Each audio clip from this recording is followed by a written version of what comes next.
بھلا جس شخص کو اس کے اعمال بد آراستہ کر کے دکھائے جائیں اور وہ ان کو عمدہ سمجھنے لگے تو کیا وہ نیکوکار آدمی جیسا ہو سکتا ہے؟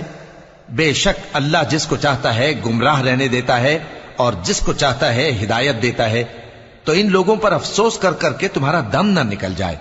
یہ جو کچھ کرتے ہیں اللہ اس سے واقف ہے، اور اللہ ہی تو ہے جو ہوائیں چلاتا ہے، پھر وہ بادل کو ابھارتی ہیں، پھر ہم ان کو ایک بے جان علاقے کی طرف لے جاتے ہیں، پھر اس سے یعنی بارش سے زمین کو اس کے مردہ ہو جانے کے بعد زندہ کر دیتے ہیں.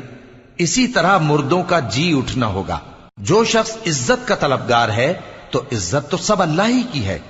اسی کی طرف پاکیزہ کلمات چڑھتے ہیں اور نیک عمل ان کو بلند کرتا ہے. اور جو لوگ برے برے داؤ چلتے ہیں ان کے لیے سخت عذاب ہے، اور ان کا داؤ نابود ہو جائے گا. اور اللہ ہی نے تم کو مٹی سے پیدا کیا، پھر نطفے سے، پھر تم کو جوڑا جوڑا بنا دیا،